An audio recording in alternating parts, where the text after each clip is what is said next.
Estamos de volta com mais um episódio da terceira temporada de Tokenization, um bate-papo sobre negócios e tokens. Eu sou Rodrigo de Almeida, CEO do Grupo Index e fundador da MapForest e Forest Token.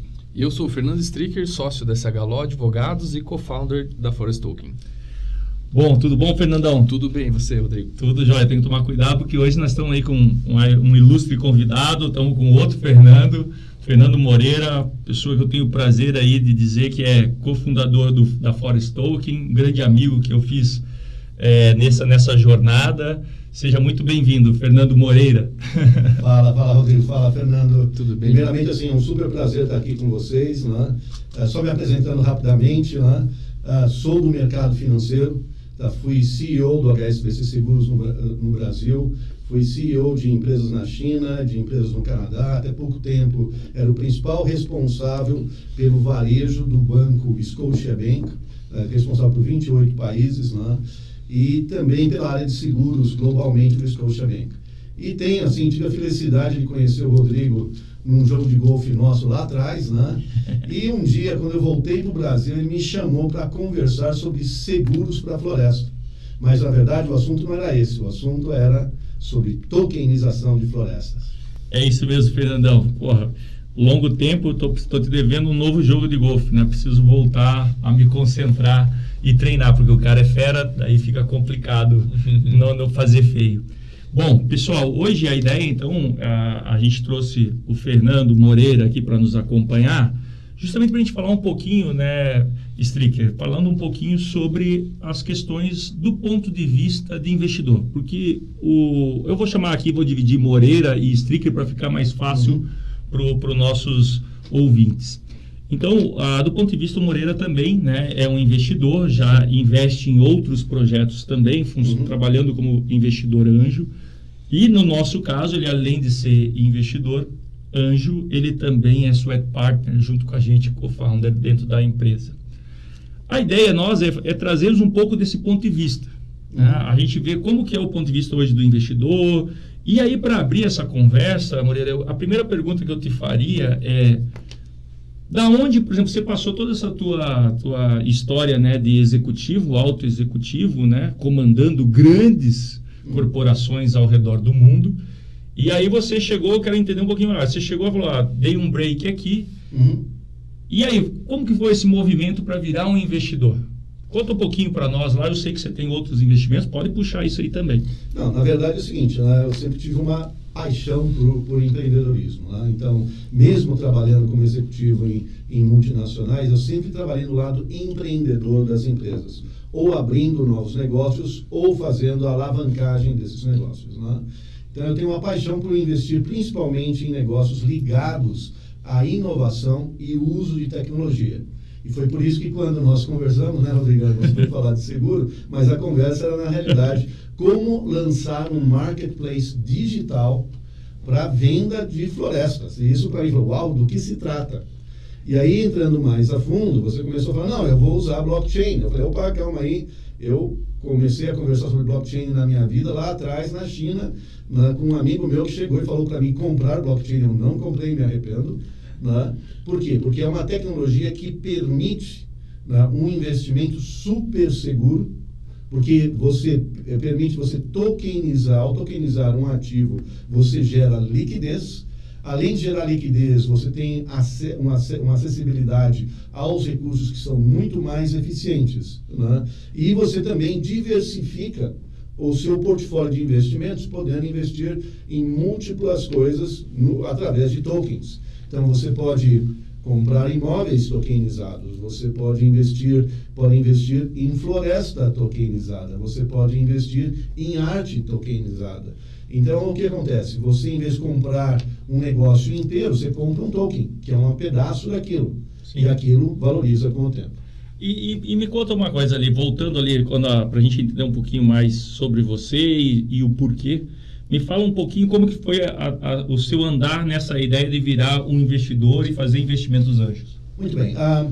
Primeiro, né, sempre foi parecido com a nossa história, né? Chega um amigo que quer discutir comigo, Fernando, eu estou pensando aqui num negócio, sabe que eu tenho uma habilidade de formular estrategicamente modelos de negócio usando tecnologia, a conversa começa E se o negócio é interessante, eu acabo investindo. Então, foi assim quando eu investi na 88i Seguradora Digital, que foi uma das primeiras do sandbox da SUSEP. Ela, na verdade, teve entre as 10 primeiras do sandbox da SUSEP, está aí até hoje, e deve se transformar numa seguradora aí no próximo ano. Tem um outro investimento também na área de seguros, que é uma plataforma digital para corretores de seguros. E a decisão de investir está realmente relacionado com inovação no mercado, que permita, na verdade, você gerar crescimentos exponenciais. E o investimento em blockchain, a Forest Token é o primeiro ou já... É o primeiro. O primeiro investimento, assim, numa empresa que está usando tecnologia blockchain para o seu negócio. Lá no 88i, nós tínhamos uma proposta de usar blockchain, mas nós nunca, na verdade, fizemos o que nós estamos fazendo aqui na Forest Token. E o que você enxerga, por exemplo, para o empreendedor aqui, o nosso podcast ele é muito voltado para o empreendedor, para as pessoas que estão entrando no universo blockchain e pensando realmente em empreender. O que você enxerga para o mercado, para o futuro? Como que você consegue... o que você poderia dizer para o empreendedor? É esse o caminho mesmo? É uma grande janela para o futuro? Bom, eu vou dizer assim, primeiro, se você está querendo investir em tecnologia voltada para abrir um mercado num marketplace, o que a Forest Token quer fazer aqui é abrir um mercado de 250 bilhões de reais. Então, primeiro é o tamanho do mercado. Então, tem toda uma possibilidade de escalabilidade aqui, que foi o que eu enxerguei. Então, quando nós conversamos, você lembra que eu falei, me fala um pouco mais. Quando você me falou, Fernando, tem 10 milhões de hectares de floresta, mas nós precisamos de muito mais do que isso aí em 5 a 10 anos. Precisaria, assim, no mínimo 15 milhões, se possível 20 milhões de hectares. Eu falei, bom, tem um mercado aí que vai dobrar. Mas não só isso, como você falou, é um problema de liquidez, é um problema onde a indústria tem um problema de suprimento e o produtor florestal, o pequeno e o médio produtor, não tem acesso a recursos financeiros para fazer a expansão. E, naturalmente, a tokenização surgiu como uma grande oportunidade de você fazer o quê? Gerar liquidez para o mercado. Então, ou seja, o pequeno e o médio produtor poderiam passar a conseguir o capital necessário para produzir desde o dia 1 e não no 7º ano, ou depender apenas de financiamento bancário, que é caro. Então, eu diria que é um mercado que vai crescer muito. Você abre, na verdade, uma possibilidade de investir onde precisa de liquidez. Então, você tem essa grande vantagem. Foi por isso que eu decidi estar hoje nesse mercado. O Moreira, né, no caso. Eu queria tirar até uma dúvida aí que talvez os ouvintes nossos tenham. Olhando para a Forest Token, a tua visão externa que você estava, hoje você está dentro, mas você analisando o modelo de negócio da Forest Token, a tokenização, os movimentos de mercado rumo ao blockchain, a gente sabe que tem muita startup que usa muito buzzword para conseguir ter um movimento assim de, olha, eu estou no que o mercado quer ouvir. Então, a gente sabe que tem muita gente usando blockchain sem precisar usar blockchain, sem precisar tokenizar. O que fez, aqui, claro, você já trouxe um pouco isso de forma mais lateral, que eram as dores do mercado, que você viu que a tokenização ajudava muito, né? Mas o que fez você ver e acreditar na tokenização da floresta como um mecanismo, digamos, de sucesso? Bom, vamos falar o seguinte, né? Primeiro, vamos imaginar a dor do produtor, do dono da indústria ou de um fundo de investimento no mercado florestal, que são os 3 primeiros que nós estamos objetivando começar, e podemos chegar depois no mercado aberto, permitindo que qualquer pessoa invista em tokens florestais. Produtor, indústria e fundo. Vamos falar desses 3. Então, sob o ponto de vista do produtor, ele tem um problema, normalmente, do quê? Ele tem um problema de capital. Ele tem um problema de funding liquidez. E de liquidez da floresta que ele está produzindo, porque ele só vai poder vender 7 anos depois no modelo tradicional. Então, ele tem que produzir, põe dinheiro na frente e só vai receber alguma coisa em 7 anos. Para a indústria, qual que é a dor dele? A dor dele primeiro, são 2. Ele é um problema de suprimento de madeira. Então, como é que ele garante que vai ter produção de madeira o suficiente para ele poder produzir celulose, papel ou outros produtos de madeira? Então a indústria tem assim, um problema de suprimento, e um outro problema para eles também é um problema de liquidez. Como é que ele, na verdade, gera fluxo de caixa, tá, com aquele produto de madeira que ele quer produzir, tá, a partir da madeira. E para o fundo é o seguinte: como é que eu, na verdade, faço movimentos financeiros que permitam eu gerar a rentabilidade e a segurança que eu vou ter lá na frente. A tokenização permite resolver as dores desses 3 elementos. Por quê? Para o produtor florestal, ele vai poder, na realidade, tokenizar a madeira dele e vender no mercado no dia 1, recebendo por um percentual que é tokenizável naquele ano, o dinheiro que permite ele, então, produzir e também viver. Para o produtor florestal, ele pode entrar no nosso marketplace e aí ver o que existe de disponibilidade de tokens no mercado, na área e na região dele, e fazer o plano florestal dele, adquirindo tokens que dão a ele o direito de fornecimento da madeira quando ele precisa, na hora que ele precisa, pelo valor que ele pagou ali. E ele pode ainda vender tokens para fundos, que comprando esses tokens dele, ele tem liquidez para fazer outros investimentos. Então ele não fica com um capital imobilizado como indústria. E para o fundo, naturalmente, ele coloca dinheiro na frente por um prêmio que ele vai receber lá adiante. Então, todo mundo, nos 3 grandes elementos, são favorecidos. E isso, naturalmente, gera para esses 3, né, uma coisa que não existia antes. Ou seja, você tem liquidez, você tem transparência e você tem a capacidade de monitorar o que está acontecendo com as florestas. O grande desafio de toda essa, né, eu acho que esse é um dos principais pontos que a gente vive, é criar uma nova forma, um formato para essa economia florestal. O que a gente está fazendo é estruturando, graças ao blockchain, sim, né, estruturando um novo formato, uma nova forma. E o principal de tudo, né, a gente consegue transformar, e esse que eu acho que é o grande desafio, a madeira em um commodity, né? A gente para de pensar em vender uma floresta e a gente passa a pensar em comercializar o volume de madeira a futuro. Né? Esse eu acho que é um dos grandes desafios que nós temos.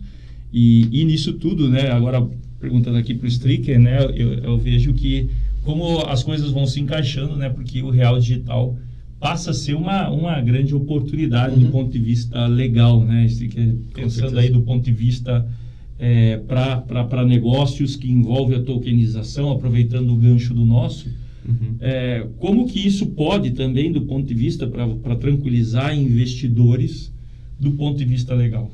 O que eu vejo, e até por isso eu fiz essa pergunta, Fernando, a partir da ótica do investidor, investir em projetos envolvendo blockchain, token, por que faz sentido, por que isso não é uma modinha, digamos assim, e por que vale a pena arriscar?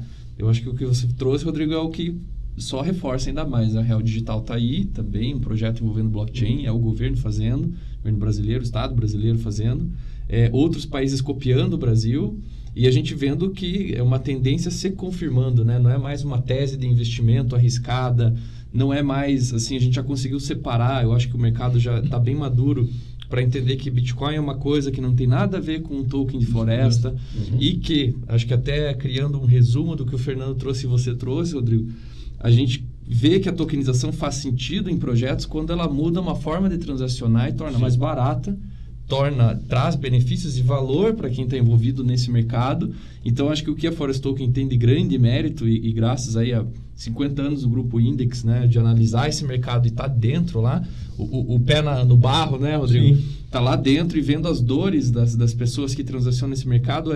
Existe muita assimetria de informação, existem poucos players que têm essa capacidade e os que estão aí são caros para fazer, então você deixa de fora pessoas que poderiam estar produzindo e contribuindo para o mercado. Então, acho que o ponto ali da tokenização é otimizar, diminuir o custo de transação, agilizar as transações, trazer segurança e transparência, porque no fim a gente também agrega com o monitoramento, né?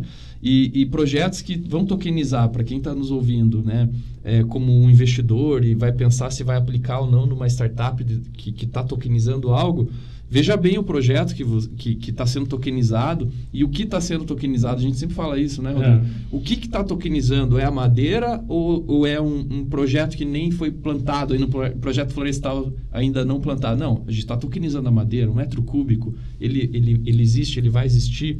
A gente tem transações reais acontecendo disso e não é só um funding, digamos. É que muita gente confunde, e eu acho que isso, né, Rodrigo, foi o grande embate nosso por muitos anos.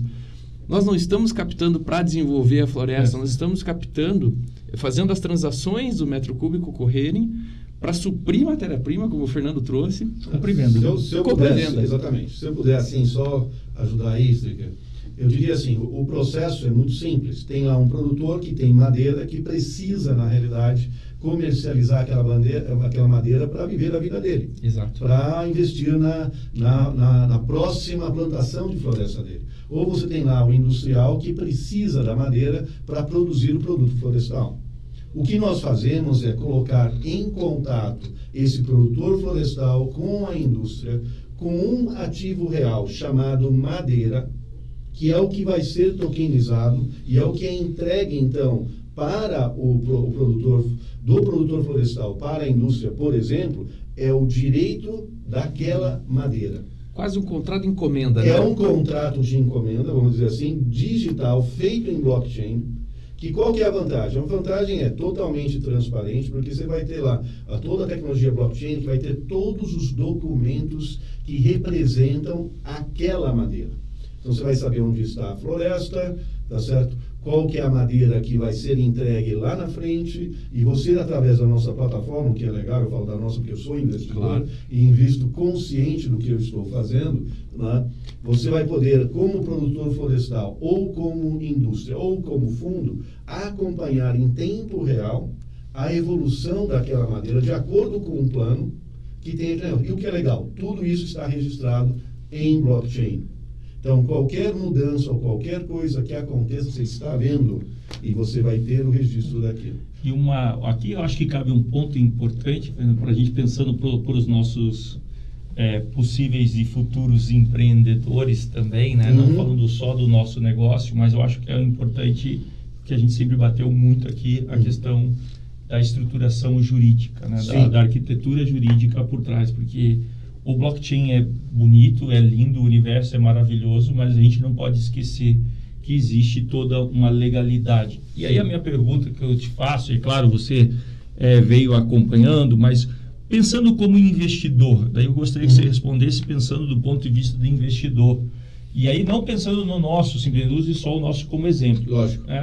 O quão isso é importante para um investidor, o quão isso é importante, por exemplo, eu sei que a gente vive um momento de disrupção, a gente sabe que legalmente muita coisa vai mudar, já está mudando, regulação está mudando, mas do ponto de vista, como é que você se sente como investidor, pensando, porque você também investiu em algo ainda cru, nós estamos lá na CVM ainda, nós estamos dependendo ainda do Banco Central para poder começar a nossa comercialização, mas como é que você, investidor, enxergou e se sentiu seguro, de repente, para fazer esse aporte? Como que você entende essa parte legal? Eu diria o seguinte, primeiro, você tem que conhecer quem são as pessoas por trás do investimento. Eu falo que o investimento é feito por gente, não é feito por um CNPJ.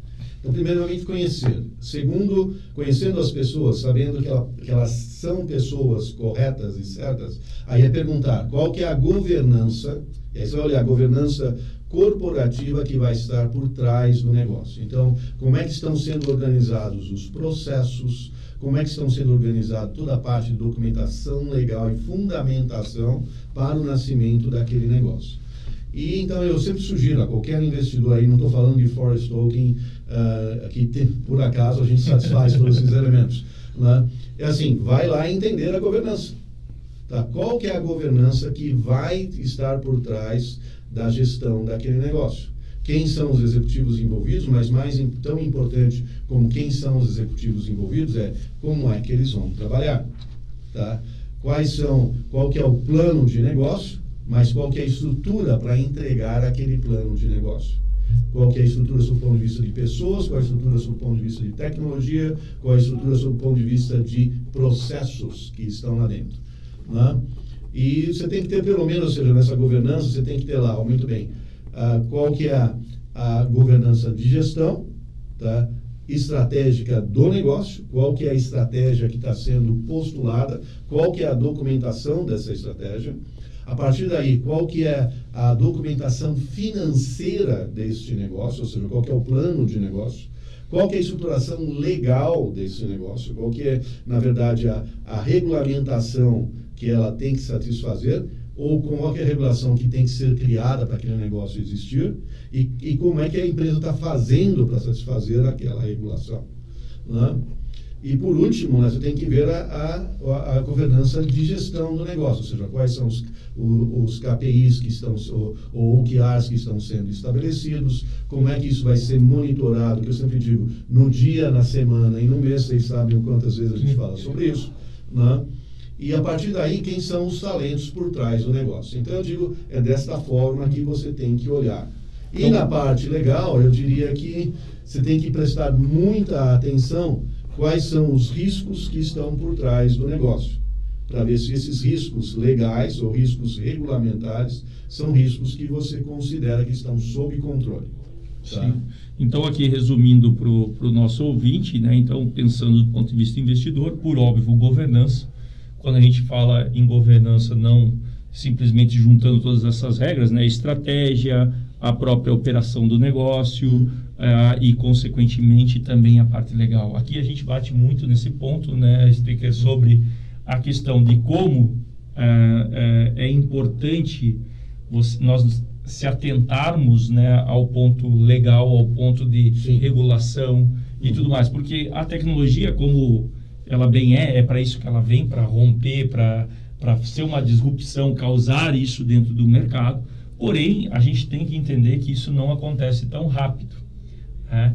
As leis não acompanham tão rápido ao processo, então isso sempre tem que tomar muito cuidado para que você não saia, às vezes, abruptamente, tomando decisões que possam trazer problema para os teus investidores, para os teus clientes e demais, e até mesmo para você mesmo, né?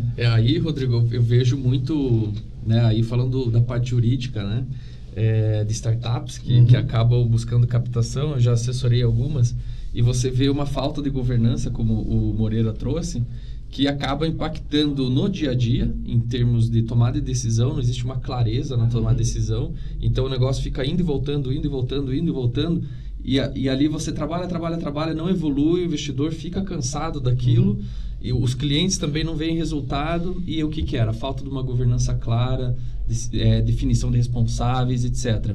E quando a gente põe uma camada de blockchain ainda, de desenvolvimento, que você tem uma dificuldade muito grande, né, de abraçar esse mundo novo, tecnológico e jurídico, você põe assim muitas camadas de dificuldade, que eu vejo muitas startups atropelando na parte jurídica e operacional, que é tomar uma decisão que juridicamente ela até você sustenta, você tem um fundamento ali, por exemplo, tokenização imobiliária, bem delicado, e aí vão lá e lançam ao mercado. Mas aí aquilo só você consegue sustentar com uma mudança legal, porque hoje a lei é muito clara. Se transfere a propriedade na matrícula, com escritura pública. Enquanto a lei não mudar, que vai aceitar token para transferir propriedade, você não muda. Então, é bem difícil entrar em alguns nichos assim de atuação, e é o que a gente não enfrenta na Floresta. Na verdade, a gente faz tudo como é feito, porém com mais agilidade, fracionamento, como a gente comentou aqui. Mas que no fim do dia é governança, que não tem clareza do negócio e o que ele está resolvendo no mercado. E a pergunta é, posso juridicamente fazer isso? Posso. Sim. Então hoje a gente trabalha num campo bem seguro na Forest Token, que é fazer o que já é feito de uma forma inovadora e monitorando, então dando muito mais segurança a todos. O que eu enxergo quando a gente fala em blockchain, o blockchain é uma tecnologia que eu entendo que ela vai ser sempre uma tecnologia que veio para cortar intermediários, para que você consiga fazer o que você já fazia, porém de uma forma mais direta. E esse que eu vejo que é o grande impacto que ela vai causar, principalmente no setor financeiro. Então, por exemplo, esses dias eu estava conversando com o pessoal do mercado financeiro tradicional e um pouco mais cético quanto ao tempo dessa mudança. E eu falando para eles, produtos financeiros como securitização, FDIC, já estão sendo impactados, já existem projetos para tokenização, mas o impacto vai ser muito, muito maior. Porque quando você consegue criar um elo entre duas partes, tirando intermediários, você reduz tempo e custo. Né? E quando você reduz custo, você consegue começar a levar uma série de produtos que não chegavam para uma determinada parcela, seja da população, seja de uma camada de empresas que não conseguiam. Por exemplo, um FDIC, até a implantação do blockchain, 25 milhões, o limite para que você pudesse operar um FDIC. Hoje já existem projetos que estão operando com 5. E eu digo que logo, logo, qualquer um vai operar um FDIC, que é os seus recebíveis, trabalhar com os seus recebíveis e fazendo a ideia do BankMe. Então, existem várias opções. Para a gente poder ir finalizando, que o Marco está aqui, eu gostaria que, Moreira, você fizesse para nós um apanhado, assim, do ponto de vista, falando pro empreendedor, para ele, do ponto de vista ele que vai captar, está buscando, de repente, um parceiro, alguém, o que ele deve demonstrar, o que você procura em novos negócios, em novos formatos, o que te atrai, e assim de uma forma geral. E depois a gente vai finalizar por que a gente também, o que a gente também olha do ponto de vista de investidores. Né? Bom, primeiramente a gente busca, né, ou seja, eu toda vez que vou investir, né, eu busco conhecer qual que é a tese do negócio, qual que é o modelo do negócio, qual que é o mercado-alvo que está querendo trabalhar, qual que é o produto que vai ser vendido, né, qual que é a escalabilidade daquele negócio, tá certo? Qual que é a tecnologia que existe lá, mas fundamentalmente também quem são as pessoas por trás daquele negócio. Então eu diria assim, vai olhar lá, vai investir, qual que é o modelo de negócio? Ou seja, qual que é o mercado-alvo, qual que é o produto, qual que é o plano de negócio, como é que eles estão imaginando crescer, a tecnologia que está por trás disso e quem são as pessoas. Né? Visto isso daí, você tem que olhar também qual que é a governança, assim, como é que está estruturado e organizado, tem que fazer o seu due diligence, não basta passar pelo pitching phase. Então tem lá os caras, vou te dizer, são bons para falar da história. Você tem que ver se é capaz de fazer. E aí você tem que fazer o seu due diligence, ver então, deixa eu lá ver, deixa eu olhar então, me mostra, me faz uma demonstração do seu produto ou do seu serviço. Vai depender muito em que fase está o negócio, mas você vai ter que chegar e olhar. Se for uma fase super inicial, você vai ter que então, você vai correr mais risco. A vantagem é que você vai comprar mais barato. Se for numa fase pré-operacional, ele deve ter alguma coisa para te mostrar de como é que funciona. Se for numa fase operacional, o due diligence é mais fácil. Então, tem fases diferentes, mas, de novo, o importante é entender o modelo, a tecnologia, a governança e as pessoas.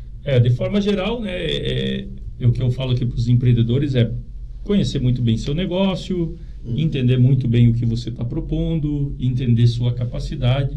E o que eu digo, sempre pensando em quando se for atrair um investidor, principalmente nessa fase, que é a fase, vamos lá, de ideação, de pré-desenvolvimento e tudo mais, eu acho que mais importante até que o dinheiro, e dinheiro, claro, sempre é muito bem-vindo e muito importante, é você também escolher pessoas que vão poder agregar, né? Mais do que o dinheiro. Né? Então, por exemplo, nós aqui na fase, a gente teve já algumas opções de poder trazer dinheiro e simplesmente o dinheiro vir e entrar aqui como uma forma. E a gente preferiu não aceitar esse recurso porque não agregava. E aí, por exemplo, depois você ter que lidar com um número maior de investidores, um número maior de pessoas quando o negócio se desenvolve, é complicado.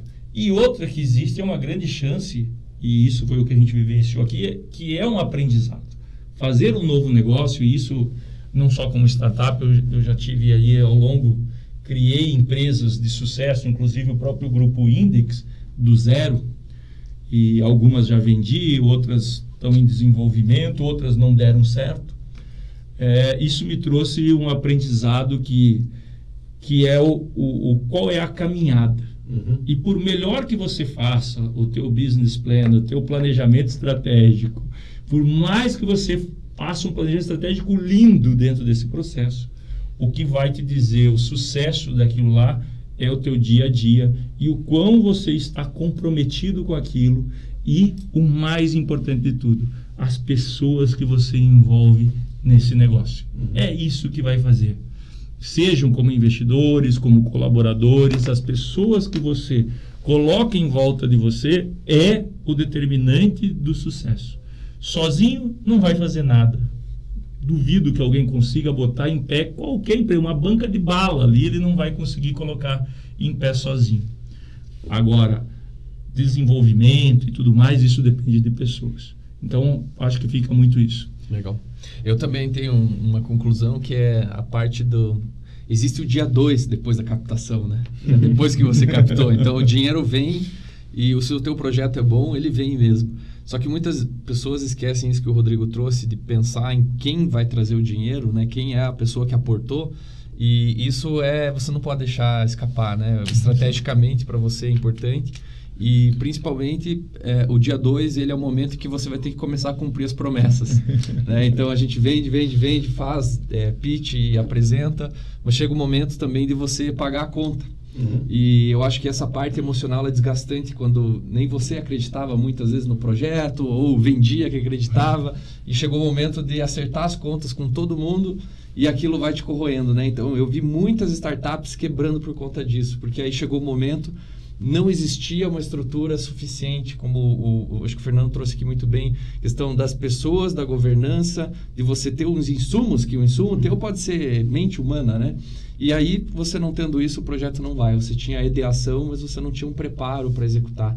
Então, eu acho que essa parte do lado jurídico, eu vejo que começa a dar problema e briga de contrato e, na verdade, foi vendido algo que não era entregável, né? Então, esse é o ponto que eu vejo para o lado do investidor para tomar cuidado. E não conhecendo tokenização, escute o nosso podcast e aprenda um pouquinho antes de investir. Principalmente a parte jurídica, eu recomendo para todos. Ideias boas todo mundo tem, mas conhecimento jurídico muito poucos têm. Bom, pessoal, eu preciso terminar encerrando aqui o nosso bate-papo. Brigadão, Fernando. Um prazer. Obrigado, vamos vir conversar mais aqui com a gente. Tem bastante coisa para a gente ir falando. Mas, de forma geral, valeu, pessoal. Eu agradeço a todos vocês que estão nos ouvindo. Se você gostou, compartilhe o Tokenization com um amigo. Converse com a gente nas redes sociais e fique por dentro dos próximos episódios. Acesse os perfis da Forestoke nas redes sociais, @Forestoke. Até a próxima, galera. Até a próxima. Até a próxima. Prazer.